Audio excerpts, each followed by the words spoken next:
YRF spy universe. एक था tiger, tiger जिंदा है, वॉर। फिर जाके पठान के टाइम इनको ये सूझा कि इसको एक यूनिवर्स में लाना चाहिए और फिर आई टाइगर 3 जो कि इन सारी फिल्मों के इंसिडेंट्स का एक कंटिन्यूएशन है। बस पिक्चर देखते वक्त आपको समझ नहीं आएगा कि ये कंटिन्यूएशन है, लेकिन है। और ऊपर से इस पिक्चर के डायरेक्टर है मनीष शर्मा। जब मैंने पहली बार सुना था कि मनीष शर्मा टाइगर 3 डायरेक्ट कर रहा है, तभी मुझे डाउट था कि ये बंदा नैया डुबाएगा। तो वो नैया तैरा के डूबा, वो तो मैं इस वीडियो में आगे आपको जरूर बताऊंगा। और ये है एनिमेटेड रिव्यू। हर बंदे की लाइफ की सबसे कीमती अमानत उसकी फैमिली होती है। तूने मुझसे ये सब छीन लिया टाइगर, इस बार तू हारेगा टाइगर। तो अगर बिना स्पॉइलर के स्टोरी का एक ओवरव्यू आपको दूं तो टाइगर और जोया दोनों अपनी जिंदगी खुशी से बिता रहे थे। फिर टाइगर का जो पुराना दोस्त था गोपी, जो कैरेक्टर रणवीर शोरे प्ले करते थे, फिर वो कहीं जाके फंस गया। फिर टाइगर उसको बचाने जाता है। फिर वहां जाके उसको कुछ ऐसी इन्फॉर्मेशन हाथ लगती है जिससे वो खुद एक डिलेमा में पड़ जाता है कि वो उस इन्फॉर्मेशन को फॉलो करे या ना करे। फिर आगे जाके टाइगर और जोया की जो लाइफ है वो पूरी उथल पुथल हो जाती है आतिश रहमान की वजह से, जो कैरेक्टर प्ले किया है इमरान हाशमी ने। अब इमरान हाशमी का एक अलग मोटिवेशन है जिसके वजह से वो पूरे इंडिया और पाकिस्तान का एक ट्रीटी हो रहा है, जो एक पीस ट्रीटी टाइप का कुछ है, उसको बर्बाद करना चाहता है, हिंदुस्तान को बर्बाद करना चाहता है। और इसके रास्ते का डोरा है टाइगर। तो पहले टाइगर और जोया को ये खुद खत्म करना चाहता है। क्या है, क्यों है, फाइनली टाइगर आतिश को हरा पाता है या नहीं, वो सब जानने के लिए आपको देखना होगा टाइगर 3। फिल्म के पॉजिटिव्स और नेगेटिव्स के बारे में बात करें तो मेरे पास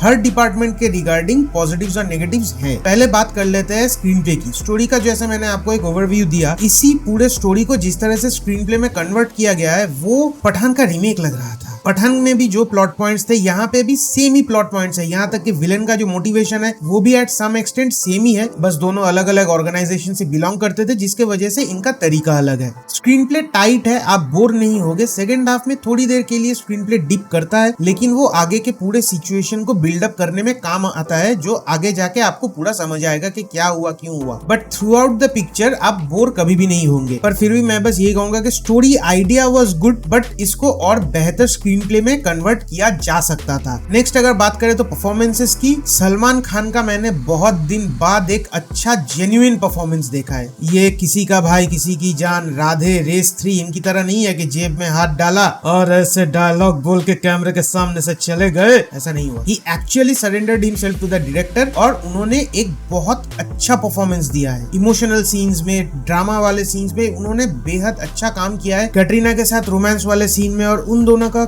एक इमोशनल कुछ डायनामिक्स चेंज होता है जिसकी वजह से वो थोड़े रूठ जाते हैं उनसे। उनको कैटरीना के लिए एक अलग दुख होता है, तो वो तो मुझे कुछ ज्यादा ही असली लगा था। अब ये देख के विकी भाई भी यही बोलते हैं कि चलता है मुझसे मजनू।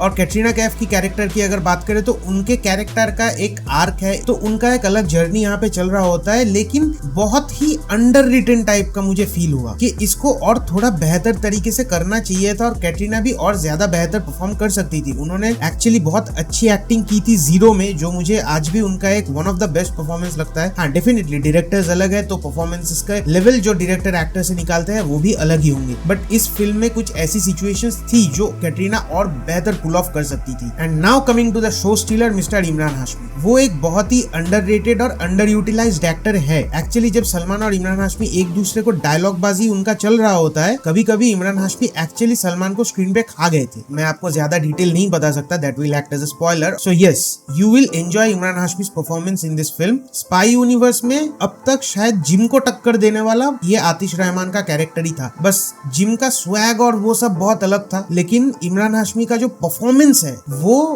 बहुत बहुत बेहतर है। और हवसी ठड़की लॉन्डो के लिए जो एक्शन सीक्वेंस टॉवेल में डिजाइन किया गया है वो भी देखने में काफी अच्छा लगता है। बाकी सपोर्टिंग कास्ट की अगर बात करें तो उनका काम भी काफी अच्छा है। रेवती, कुमुद मिश्रा, इन्होंने अपनी जगह पे ठीक ठाक काम किया है। फिल्म के डायलॉग्स की अगर बात करें तो एक जब तक टाइगर मरा नहीं तब तक टाइगर हारा नहीं, ये छोड़ के बाकी कोई भी ऐसा रिमार्केबल डायलॉग नहीं है जो आप बाद में याद रखोगे। लेकिन ऐसे मास मसाला फिल्म्स में थोड़े गर्मा गर्म डायलॉग बाजी होनी चाहिए थी। इस पिक्चर में एक्शन डिपार्टमेंट अलग से अटेंशन डिजर्व करता है। इन्होंने जिस तरह से थ्रू आउट द फिल्म जो एक्शन सीक्वेंसेस इन्होंने डिजाइन किया है, जो कोरियोग्राफ किया है, वो बहुत अच्छा है। टाइगर का एंट्री हो या फिर पठान एंड टाइगर वाला हो, क्लाइमैक्स में जो इमरान हाशमी वर्सेस सलमान खान वाला सीक्वेंस है, या थ्रू आउट जो भी एक्शन सीक्वेंसेस हमें देखने को मिलता है वो बहुत बहुत बहुत अच्छा है। स्पेशली एक स्लो मोशन वाला सीक्वेंस है जहाँ पे कंटिन्यूअसली टाइगर 3-4 लोगों को एक टेक में मारता रहता है, वो काफी अच्छा लगता है देखने में। एक्शन सीक्वेंस का मजा खराब करता है वीएफएक्स। जैसा मैंने कहा कि टाइगर का जो एंट्री सीक्वेंस है और पठान एंड टाइगर इन दोनों का जो सीक्वेंस है, ये सीक्वेंसेस ना बहुत अच्छी तरह से प्लान किए गए थे। इवन जो कैमरा वर्क है वो भी बहुत अच्छा है, लेकिन यहाँ पे पूरा मजा खराब करता है वीएफएक्स। उसमें मैं आगे अलग से बात करूंगा। अगर फिल्म के टेक्निकल एस्पेक्ट्स की अगर बात करें तो वीएफएक्स छोड़ के technically it's a well made film. Camera work बहुत अच्छा है, लाइटिंग अच्छी है। स्पेशली जो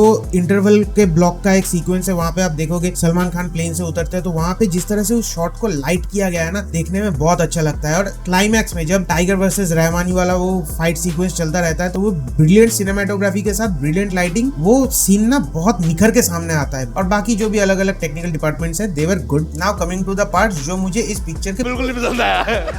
बिल्कुल भी नहीं, मैं अद्भुत जिनको देख के मैंने डायरेक्टली यही बोला था, अल्लाह माफ करे, बहुत मनुष्य लग रहे हो, मत करो, रहने दो, बहुत बुरे लग रहे हो, तौबा तौबा तौबा, सारा मूड खराब कर दिया। और उस डिपार्टमेंट का नाम है वीएफएक्स। टाइगर का एंट्री सीक्वेंस जैसा मैंने कहा कि वेल प्लान्ड है, वेल शॉट है, लेकिन जिस तरह से उसको वीएफएक्स उसका किया गया है ना, मतलब बना दिए। चलिए एट एन एक्सटेंट एनिमेशन भी चल जाता अगर रेंडर होके वो लाइव एक्शन फुटेज के साथ वो सीजीआई फुटेज प्रॉपर्ली कॉम्पिंग में एडजस्ट किया जाता। और ये पिक्चर वहीं पे सबसे ज्यादा मार खाता है। वाईएफएक्स स्टूडियोज को एक्चुअली बेसिक वीएफएक्स छोड़ के कुछ नहीं करना चाहिए। अगर आपको वीएफएक्स करवाना ही है तो आप रेड चिलीज, एनवाई वीएफएक्स वाला, एमपीसी, किसी भी कंपनी से करवा लीजिए। They are bloody good at their work. Now coming to the another negative which is direction. Manish Sharma का ये पहला और आखिरी एक्शन फिल्म होना चाहिए, क्योंकि इस बंदे को सेंस ही नहीं है एक्शन थ्रिलर डिजाइन कैसे करना चाहिए। फैन के टाइम भी इन्होंने एक एक्शन थ्रिलर या थ्रिलर टाइप का कुछ बनाने का कोशिश किया था, that didn't turn out very well. और फिर भी इनको एक टाइगर जैसे ब्रांड का पिक्चर मिल गया, क्योंकि इनको एक बड़ा बजट मिल गया, इनको पैसे मिले, इनको टेक्नीशियंस अच्छे मिले, लेकिन इस आदमी का खुद सेंस काम नहीं करता। जैसे पिछले पार्ट्स में सलमान और कटरीना का जो रोमांस है, उनके अंदर का जो केमिस्ट्री है, वो बहुत अच्छा लगता है देखने पे। यहाँ पे वो मिसिंग है।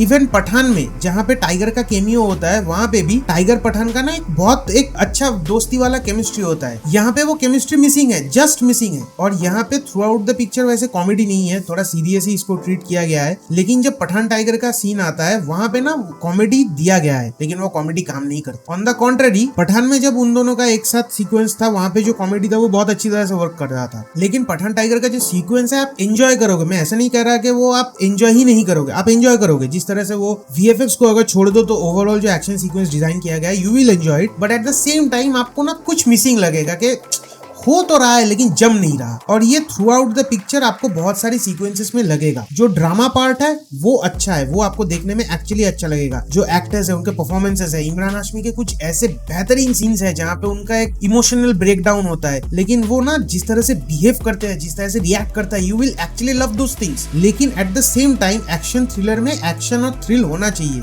एक्शन ही अगर काम नहीं कर रहा तो थ्रिल तो वैसे भी इस पिक्चर में ज्यादा होता नहीं है। इस पिक्चर का main villain actually Manish Sharma है। म्यूजिक की अगर बात करें तो इस पिक्चर में 2 गाने हैं, एक स्टार्टिंग में एक एंड में, और दोनों गाने सुनने और देखने में काफी अच्छे लगते हैं। और पिक्चर देखने के टाइम आपको समझ आएगा कि क्यों डुआ रुआ गाने को एज अ म्यूजिक वीडियो नहीं छोड़ा गया था, बस लिरिकल वीडियो छोड़ा गया था। यहाँ पे निराश करता है बीजीएम। टाइगर का एक सिग्नेचर बीजीएम है, वो बीजीएम यहाँ पे यूज ही नहीं किया गया ठीक से। टाइगर का एंट्री हो या फिर कहीं भी जब टाइगर ओवर पावर करता है दुश्मनों को, वहां पे वो बजना चाहिए था वैसे लाउड होके, लेकिन वो मिसिंग है, वो जमा नहीं। तो in a nutshell Tiger 3 is a decent film. आप थिएटर में जाके देख सकते हो, आपके पैसे बर्बाद नहीं होंगे, बट अपने एक्सपेक्टेशंस को काबू में रखना। टाइगर 3 टाइगर 1 या 2 के लेवल का नहीं हुआ है। And VFX, please improve your VFX. खुद इंप्रूव कीजिए या फिर दूसरे स्टूडियोज को दे दीजिए काम करने के लिए। पैसे बचाने के चक्कर में आप काम कर लेते हो अपने इन हाउस स्टूडियो में और फिर निकालते हो टट्टी। Specially comping the CGI footage with the live action footage, ये पिक्चर वही पे मार खाती है mainly. So yeah you can watch it in the theatres, you will enjoy. अगर दोस्तों के साथ जा रहे हो, एक ग्रुप में जा रहे हो, तो वो सिटी ताली वो थिएटर एक्सपीरियंस को और एलिवेट करता है, तो वो अच्छा है, you will enjoy. So on that note हम ये वीडियो यहीं पे रैप अप करेंगे। अगर ये वीडियो आपको अच्छा लगा तो लाइक कीजिए। अगर आपने टाइगर 3 देखा है तो आपको कैसा लगा वो मुझे कमेंट्स में बताइए, और ये वीडियो अपने फ्रेंड्स एंड फैमिली के साथ शेयर कीजिए। और अगर चैनल पे नए हैं तो नीचे जो सब्सक्राइब बटन है लाल रंग का, वो प्रेस कर दीजिए, और साथ ही बेल आइकॉन भी प्रेस कर दीजिएगा, ताकि मैं जब भी वीडियो अपलोड करूं नोटिफिकेशन आप तक सबसे पहले पहुंचे। Thank you, bye bye.